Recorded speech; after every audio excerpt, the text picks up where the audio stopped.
ఆయన ఎప్పుడు సమయం వచ్చినా సందర్భం వచ్చినా వారు వ్యవసాయం చేస్తారు, వ్యవసాయ సమస్యలు తెలుసు.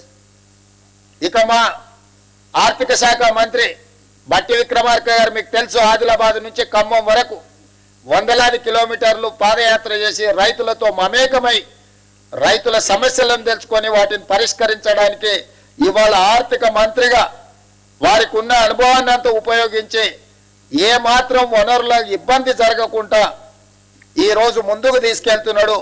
వారికి ఆర్థిక మంత్రిగా బాధ్యత అప్పజెప్పినప్పుడు ఆయన గారు ఇచ్చిపోయిన అప్పు 7 లక్షల కోట్ల రూపాయలు. 7 లక్షల కోట్ల రూపాయలు ఆయన గారు అప్పు చేస్తే పెద్దలు బట్టి విక్రమార్క గారు ప్రతి నెల 7,000 కోట్ల రూపాయలు మిత్తి కడుతున్నాడు.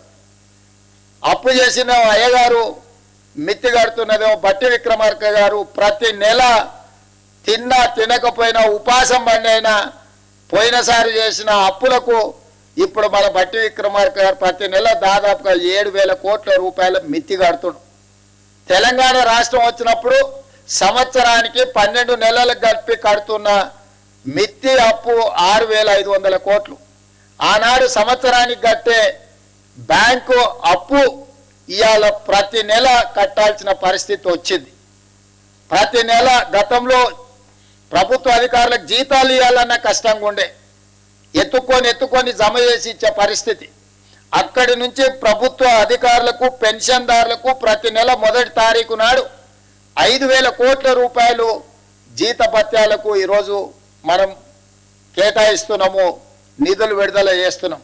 సరిగ్గా 7 నెలలు మనం మహాలక్ష్మి కానీ, గృహజ్యోతి కానీ, రాజీవ్ ఆరోగ్యశ్రీ కానీ ఇట్లా వివిధ ఖాతాలకు వివిధ మన 6 గ్యారెంటీలలో అమలు చేసిన 5 గ్యారెంటీలకు ఇప్పటి వరకు 29,000 కోట్ల రూపాయలు మన ప్రభుత్వం ఖర్చు పెట్టింది. అంటే ఇన్ని రకాలుగా ఇబ్బందులు వచ్చినా సంక్షేమ పథకాలకు ఇప్పటికీ 7 నెలల్లోనే 29,000 కోట్ల రూపాయలు ఖర్చు పెట్టి ప్రతి నెల పోయిన ప్రభుత్వం చేసిన అప్పుకు దాదాపుగా 7,000 కోట్ల రూపాయలు మిత్తి కట్టుకుంటా ఇప్పుడు రైతులను ఆదుకోవాలి, రైతులకు ఇచ్చిన మాట నిలబెట్టుకోవాలి. మాట ఇస్తే మాట తప్పం, మడమ తిప్పము. కాంగ్రెస్ పార్టీ ఏదైనా చెబితే 100% అమలు చేస్తుంది అని 2009లో మన్మోహన్ సింగ్ గారు ఏ విధంగా అయితే రుణమాఫీ చేసి చూపించిండో ఈనాడు దేశంలోనే ఆదర్శం. కొంతమంది ఎక్కడెక్కడి నుంచో వచ్చి ఒక ఆయన గుజరాత్ మోడల్ అంటాడు, ఇంకొక ఆయన ఇంకేదో మోడల్ అంటాడు. ఇవాళ ఈ దేశంలో ఉండే కోట్లాది మంది రైతులకు, రాజకీయ పార్టీలకు తెలంగాణ మోడల్ ఆదర్శంగా నిలబడబోతుంది. తెలంగాణ